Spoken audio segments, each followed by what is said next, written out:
एक और cellular part पढ़ेंगे जिसका नाम है जी लाइसोसोम्स। देखिए लाइसोसोम एक तरह के स्फेरिकल स्ट्रक्चर हैं जो सेल के अंदर पाए जाते हैं। अब देखते हैं लाइसोसोम के लिटरल मीनिंग क्या है, इसके लफ्जी मतलब क्या है। लाइसोसोम को हम स्प्लिट करें तो देखें लाइसो का मतलब होता है ब्रेक डाउन एंड सोम्स का मतलब होता है बॉडीज। मतलब ये हुआ सेल के अंदर ये ऐसी बॉडीज हैं जो मुख्तलिफ मटीरियल की मुख्तलिफ चीज़ों की तोड़ फोड़ करते हैं, उनकी डाइजेशन करते हैं। अगर हम इनकी डिस्कवरी की बात करें यानी कि ये कब दरियाफ्त हुए तो 20वीं सेंचुरी के मिड में ये दरियाफ्त हुए। और कौन सा साइंटिस्ट था, कौन सा बायोलॉजिस्ट था जिसने इनको डिस्कवर किया, तो उस साइंटिस्ट का नाम है जी क्रिश्चियन रेनी डी ड्यू। यानी क्रिश्चियन रेनी डी ड्यू ने सेल के अंदर सबसे पहले लाइसोसोम को डिस्कवर किया। इसी तरह साइंटिस्ट को 1974 में एक नोबेल प्राइज भी दिया गया। वो किस बुनियाद पे दिया गया? On the basis of physiology and medicine. यानी कि इस साइंटिस्ट ने फिजियोलॉजी और मेडिसिन में बहुत अच्छा काम किया तो उसकी वजह से उसको नोबेल प्राइज अता किया गया। लाइसोसोम्स आर सिंगल मेम्ब्रेनस यानी कि एक ही मेम्ब्रेन से मिलकर बने होते हैं। दे कंटेन डाइजेस्टिव एंजाइम यानी लाइसोसोम के पास कुछ एंजाइम होते हैं जो डाइजेशन में हेल्प करते हैं, तो उन एंजाइम को हम डाइजेस्टिव एंजाइम कहेंगे। They digest the food and waste material यानी खुराक की तोड़ फोड़ करते हैं और जो सेल के अंदर वेस्ट मटेरियल होता है उसकी भी ब्रेक डाउन करते हैं। तो आइए स्ट्रक्चर को हम समझते हैं कि लाइसोसोम किस तरह बनते हैं और इन्होंने सेल के अंदर क्या क्या फंक्शन करना होता है, किन चीज़ों की इसने ब्रेक डाउन करनी होती है। तो इस सारे प्रोसीजर को हम समझते हैं। आप इस तरह समझें सेल के अंदर ये सारा प्रोसेस हो रहा है, तो यहाँ से हम स्टार्ट करते हैं। ये स्पेशल टाइप के स्ट्रक्चर आपको नजर आ रहे हैं जिनको हम क्या कहेंगे? गाल्जी बॉडीज। तो इन गाल्जी बॉडीज के बोथ कॉर्नर पे आप देख सकते हैं स्पेशल टाइप के स्फेरिकल स्ट्रक्चर निकल रहे हैं जिनको हम वेसिकल कहते हैं।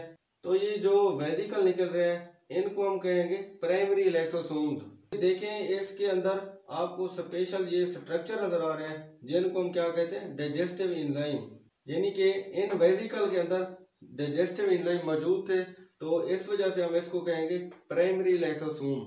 तो अब ये प्राइमरी लाइसोसोम बन गया, तो आप देखते हैं इस प्राइमरी लाइसोसोम ने सेल के अंदर क्या फंक्शन करना है, किस चीज़ की तोड़ फोड़ करनी है। तो ये लाइसोसोम सेल के अंदर वेस्ट मटेरियल के ऊपर भी अटैक कर सकता है, यानी कि वेस्ट मटेरियल की ब्रेक डाउन भी कर सकता है, क्योंकि वेस्ट मटेरियल सेल के लिए नुकसानदेह होता है। इस वजह से ये लाइसोसोम उसकी ब्रेक डाउन करेगा। या फिर ये लाइसोसोम सेल के अंदर किसी फूड पार्टिकल की भी ब्रेक डाउन कर सकता है, क्योंकि उस ब्रेक डाउन के नतीजे में फूड पार्टिकल से क्या होगा? एनर्जी खारिज होगी और ये एनर्जी सेल के लिए ज़रूरी होती है जो मुख्तलिफ एक्टिविटीज़ में इस्तेमाल होती है। तो फर्स्ट स्टेप में लाइसोसोम बन गया। अब नेक्स्ट स्टेप पे देखें, ये एक वैक्यूल हमारे पास मौजूद है और इस वैक्यूल के अंदर आपको ग्रीन स्ट्रक्चर नजर आ रहा है। इसके अंदर ये क्या है? टारगेट मटेरियल है। यानी इस टारगेट मटेरियल के ऊपर जो लाइसोसोम के एंजाइम होंगे उन्होंने आकर अटैक करना है। प्राइमरी लाइसोसोम में ये एंजाइम मौजूद है, तो ये वैक्यूल के टारगेट मटेरियल पे आकर अटैक करेंगे, यानी कि इसकी ब्रेक डाउन करेंगे। डाइजेस्टिव एंजाइम को रेड डॉट से ये ज़ाहिर किया गया है, तो ये इस टारगेट मटेरियल की ब्रेक डाउन करेंगे, यानी कि यहाँ पर इनकी फ्यूजन होगी और फिर यहाँ पर क्या करेंगे? ये तोड़ फोड़ करेंगे। जब डाइजेस्टिव एंजाइम इसके ऊपर अटैक करेंगे तो ये मटेरियल क्या करेगा? टूट जाएगा। नेक्स्ट स्टेप में आप देख सकते हैं ये टारगेट मटेरियल यहाँ पर मुख्तलिफ फ्रेगमेंट में टूट गया, यानी कि इसके क्या छोटे छोटे टुकड़े हो गए। अब इस टारगेट मटेरियल की तोड़ फोड़ किसने की? एंजाइम ने की। तो ये एंजाइम कहाँ पर मौजूद थे? लाइसोसोम के अंदर मौजूद थे। अब ये जो छोटे छोटे पीसेस बन गए हैं ये खुराक भी हो सकती है, तो अगर ये खुराक होगी तो सेल इसको अपने अंदर इस्तेमाल करेगा मुख्तलिफ एक्टिविटीज़ में। अगर ये वेस्ट मटेरियल हुआ तो इसको सेल से बाहर रिमूव कर दिया जाएगा, क्योंकि मैंने आपको पहले भी बताया कि लाइसोसोम दो चीज़ों पर अटैक कर सकता है। यानी अगर सेल के अंदर वेस्ट मटेरियल होगा तो ये उसकी तोड़ फोड़ करेगा, या अगर कोई फूड पार्टिकल कोई फूड मौजूद होगी तो उसकी भी ये तोड़ फोड़ करेगा। यानी अगर फूड होगी तो उसको सेल के अंदर इस्तेमाल कर लिया जाएगा, और अगर कोई वेस्ट प्रोडक्ट हुआ तो उसको सेल से बाहर रिमूव कर दिया जाएगा एग्जोसाइटोसिस के जरिए। देखिए साइड बॉक्स एक क्वेश्चन आपकी बुक में दिया गया है, उसमें क्या कहता है? If lysosome burst in the cell then what will happen.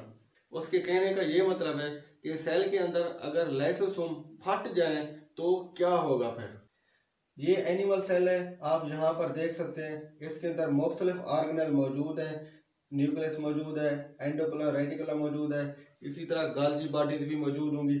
और उसके अंदर क्या देख रहे हैं आप, ये लाइसोसोम भी मौजूद है। अगर ये लाइसोसोम सेल के अंदर फट गया तो फिर ये क्या कर सकता है, तो इसके अंदर जो ऑर्गेनेल मौजूद है यानी कि न्यूक्लियस, एंडोप्लाज्मिक रेटिकुलम और दूसरे ऑर्गेनेल, तो ये उनकी क्या करेगा, तोड़ फोड़ कर देगा, उनको डाइजेस्ट कर देगा और इसी तरह ये सेल फिर खत्म हो जाएगा। जब ये सेल खत्म हो जाएगा फिर अलार्मिंग कंडीशन हो जाएगी। यानी कि अगर ये लाइसोसोम हर सेल में इसी तरह बर्स्ट होते रहे, फटते रहे, तो फिर क्या होगा, सारे सेल की डेथ हो जाएगी।